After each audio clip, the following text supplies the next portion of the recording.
51-year-old Mary Collis from Thrapston in Northamptonshire pleaded guilty to 8 animal cruelty charges.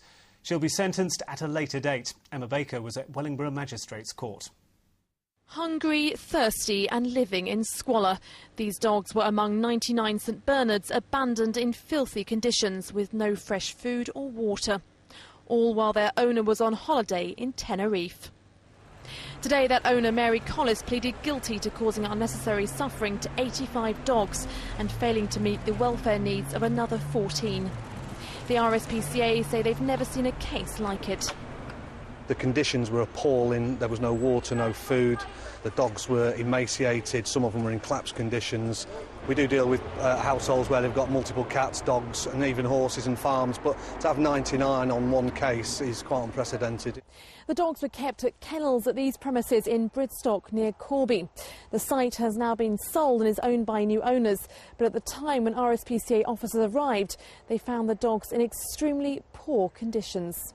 Animals were found covered in urine and faeces. Some had ulcers and infections. Many were emaciated. One dog was so ill a vet had to put him to sleep at the scene. Another died later that night. Mrs Collis was nowhere to be seen. It was discovered later she was in Tenerife. Vets concluded that most of the dogs had suffered from neglect for several weeks, if not months. The court heard that Mrs Collis had been breeding dogs for 30 years. Her solicitor said that she apologised for her actions and had been driven to desperation by bankruptcy. He said financially she was unable to cope. Today, leaving court, she had no comment about the suffering she had caused.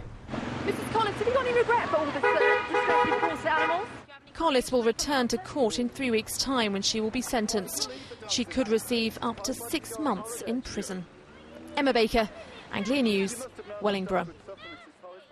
Now, the Minister for the Eastern Region, Barbara Follett, has announced that she's to stand down at the next general election. The Stevenage MP says that she has informed Prime Minister Gordon Brown of her decision last month. Mrs Follett, who's married to the best-selling novelist Ken Follett, was first elected in 1997 as one of a group of new female MPs who became known as Blair's Babes. More recently, she's become embroiled in the MP's expenses scandal when she spoke out to defend her claim for £25,000 of taxpayers' money for security at her second home in London. Well, if you're a gardener or a farmer, you'll already know that there's been a lack of rain in September, making it one of the driest on record. Well, David's got more details for us. He's just popped outside the Anglia Tonight studio. Looking pretty dry out there, David. It is, not a cloud in the sky. A lovely sunset over the hill over there. We all love to moan about the weather in this country, don't we? Usually it's too much rain. Now it's the opposite problem. Very little rain at all. You can see the problem just outside the studio here. Grass, yellow, dry, absolutely dead. The ground, rock solid. And that's because September has had only a third of its usual rainfall. In fact, in some places in the Anglia region, we've only had 1 or 2 days of rain in the whole of September, and they were right at the beginning of the month. Put on top of that August was very dry, particularly in the east of the region through Norfolk, Suffolk and Essex, and September was the driest for 12 years. So what kind of problems has that caused? We sent Victoria Webb out to find out. Dust fills the air on this field near Bury St Edmunds. It's a sight you'd expect at the height of summer, not an autumn day.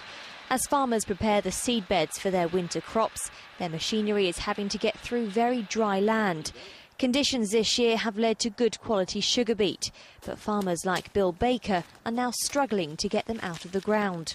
The biggest problem we have at the moment is lifting the sugar beets. On our clay soils, the land's gone very tight. We've had, say, no rain. Other parts of the county have had a little, and that's helped some get some out of the ground, but ours are impossible to lift now.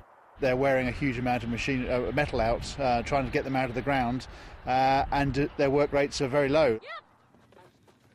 At the Royal Hospital School near Ipswich, pupils have also been affected by the dry spell.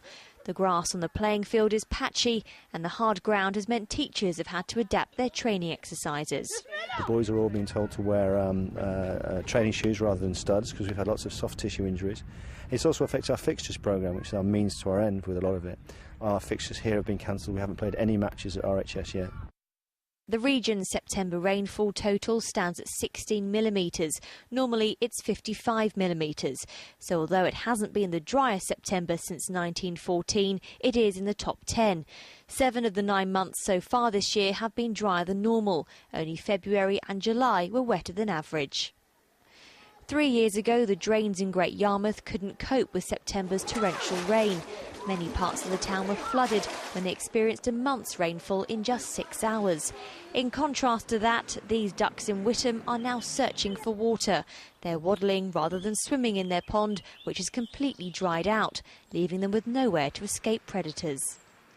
Here at Alton Water, the reservoir is just 68% full at the moment. You can see in the distance the watermark on the tower shows the height it reaches in the middle of winter. Now, while it would never normally be that high this time of year, the water level here is definitely lower. Anglia Water say they're not worried about that. They have an adequate supply. Farmers are concerned about their situation, though, with many like Bill just hoping that rain is on the horizon. Victoria Webb, Anglia News. Well, it's nice to have you back. It's looking dry out there, isn't it? It's lovely out there, actually. You wouldn't believe the 1st of October. Lovely sunshine out there. Amazing. Well, it's about 16 minutes past 6. You're watching Anglia Tonight. Still to... More news now from Norfolk, Suffolk and Essex. Some firefighters have been staging protests in Chelmsford, Colchester and Harlow today over changes to the way that specialist vehicles are crewed. Essex Fire and Rescue Service says 3/4 of the country has the same system and it's the most effective way of working. But the Fire Brigades Union fears it could lead to delays in responding to 999 calls. Lorna Ramsey reports. It's 9 o'clock and firefighters are out in force. They've gathered at Chelmsford Fire Station to protest about changes to the way specialist vehicles are crewed. Specialist vehicles like these. They're used to deal with road accidents along with chemical and radiation incidents. At the moment, there's a dedicated crew for each of these engines. But under the changes, there'll be one crew between 2 vehicles. And the FBU says emergency calls may suffer. Inevitably, this will mean a worse 999 service. It could be ludicrous that firefighters could be on one fire engine out on the ground when a 999 call comes in. They'll have to drive back to the fire station, get off, climb on board the fire engine they do need and drive out again. Now, that's a delay. In our business, every second counts. The changes take effect from today at Chelmsford, Colchester and Harlow.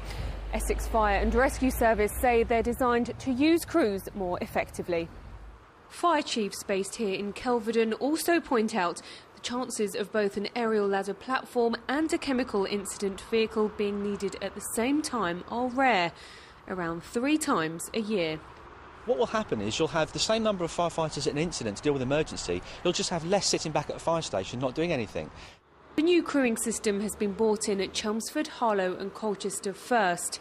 Southend, Leigh-on-Sea and Basildon or Grays will follow next. And the FBU plan to protest there too in their ongoing campaign to get these changes reversed. Lorna Ramsey, Anglia News, Chelmsford.